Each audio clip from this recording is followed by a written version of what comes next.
Πάμε να δούμε τι ήρθε από το eBay. Από την Ολλανδία. Τι μας έφερε ο Άι Βασίλης.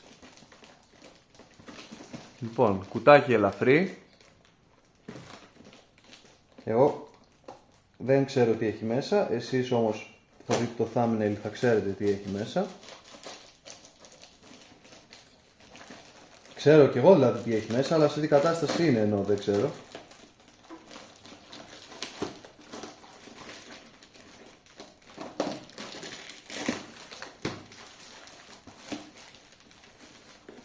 Ελπίζω σε καλή κατάσταση. Και αποφάσισα έτσι να το κάνω σαν ένα μικρό unboxing, ας πούμε.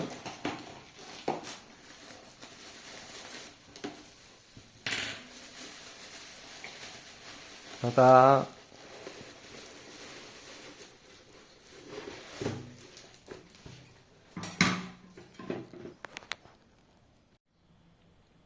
πανέμορφο. RF, Ρεπούμπλικα Φρανσέ, ξέρω εγώ πως λέγεται, τέλος πάντων, κάπως έτσι. Γαλάζιο, γιατί είναι πρώτου παγκοσμίου. Φαίνεται και από αυτό εδώ το ridge που έχει. Θα το καθαρίσω. Δεν θα σας δείξω τώρα τον καθαρισμό, αλλά εντάξει, πολύ απαλό καθάρισμα έτσι να φύγει αυτή η σκουριά. Και θα μιλήσουμε μετά. Από κάτω για να δούμε τι γίνεται. Οπ. Δεν έχουμε και το καλύτερο φως εδώ πέρα, γιατί δεν έχω προσαρμοστεί ακόμα για βίντεο, απλά ήθελα να σας το δείξω. Λοιπόν, θα τα πούμε στην πορεία.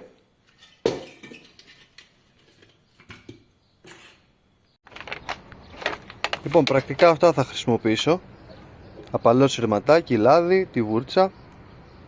Το εσωτερικό είναι αυτό, δερμάτινο, δεν θα το πειράξω για την ώρα, θα δω τι θα κάνω στην πορεία. Το κράνος είναι εδώ. Από κάτω δεν είναι και στην καλύτερη κατάσταση, από μέσα.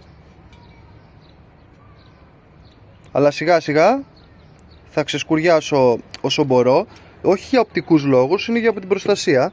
Και φυσικά δεν θέλω να πειράξω σε καμία περίπτωση το χρώμα, γιατί αυτό το γαλάζιο είναι του πρώτου παγκοσμίου, είναι καταπληκτικό, έτσι, είναι το αυθεντικό χρώμα που είχε. Και μετά θα σας πω και πληροφορίες από το σχήμα που έχει το Cresta έτσι πάνω αυτό και από τον τρόπο που είναι η σύνδεση εδώ στο πλάι. Ξέρουμε και τον κατασκευαστή και τα λοιπά, δηλαδή θα σας τα εξηγήσω στην πορεία αυτά, απλά για να το δείτε μία ματιά.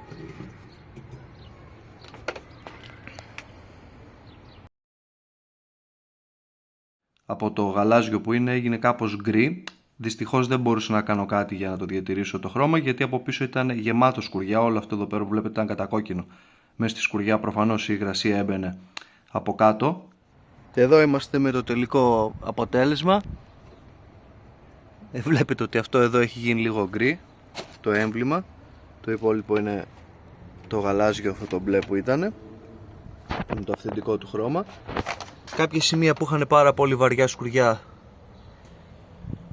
τα χτύπησα υποχρεωτικά έτσι με τη βούρτσα, και την πολύ επίμονη, τη μαύρη, την άφησα πάνω, γιατί αυτή είναι σταθερή, δεν μας ενοχλεί.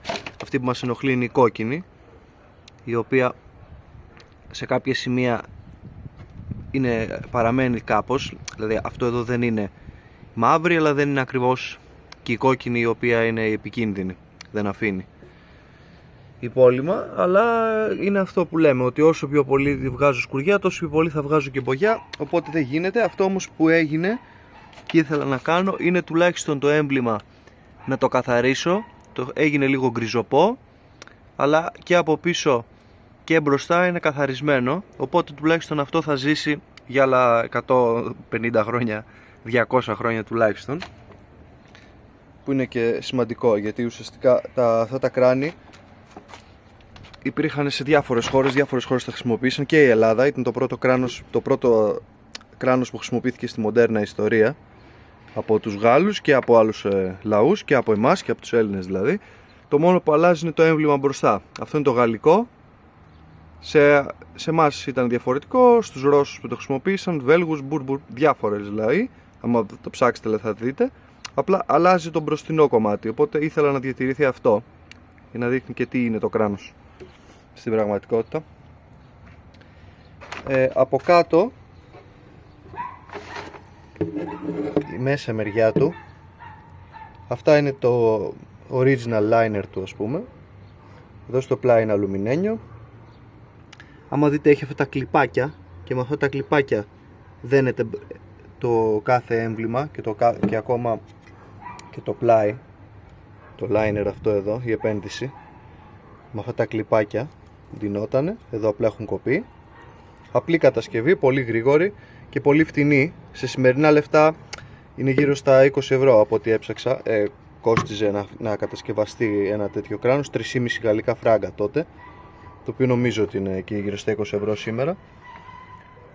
Υπήρχαν 3 κατασκευαστές, 2 από τους 3 εδώ πέρα ήταν riveted, ήταν με καρφιά, χτυπημένο, πριτσινωμένο θα λέγαμε στα ελληνικά, η ένωση.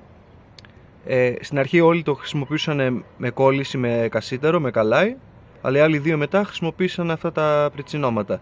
Ένας από τους 3 κατασκευαστές συνέχισε κατά τη διάρκεια όλη του πολέμου να χρησιμοποιεί αυτό. Και βλέποντας το σχήμα που έχει η μύτη μπροστά και πίσω, με αυτόν τον τρόπο αναγνωρίζουμε ποιος είναι ο κατασκευαστής. Έτσι, άμα ενδιαφέρει κάποιον για το δικό του ή για κάποια αγορά, να ξέρει ποιος το έφτιαξε αυτό το κράνος, ποιο εργοστάσιο φτιάχτηκε, με αυτούς τους τρόπους. Κοιτάτε εδώ το σημείο μπροστινό και κοιτάτε και το πλάι. Και επίσης, για να δείτε ότι είναι πρώτου παγκοσμίου, το αναγνωρίζουμε εύκολα από αυτήν εδώ τη γραμμή. Του δευτέρου δεν είχαν αυτήν εδώ τη γραμμή, και το χρώμα, το οποίο είναι το γαλάζιο, που είχαν και οι στολές, που είχαν. Τώρα πέφτει ο ήλιος, δεν μπορείτε να το δείτε πολύ καλά το γαλάζιο, αλλά είναι ένα όμορφο, πολύ όμορφο γαλάζιο χρώμα στα σημεία τα οποία έχει μείνει, το οποίο είναι πολύ δύσκολο φυσικά, έτσι, να διατηρηθεί. Θα μας σκεφτούμε ότι λογικά 1915 κάπου εκεί είναι το κράνος, είναι και λογικό να έχει κάποια αλλίωση. Λοιπόν, σας ευχαριστώ πολύ που παρακολουθήσατε. Είχα καιρό να ανεβάσω βίντεο, ελπίζω αυτό να σας άρεσε, και σύντομα θα προσπαθήσω να ανεβάσω καινούριο, αλλά δεν υπόσχομαι. Να είστε καλά.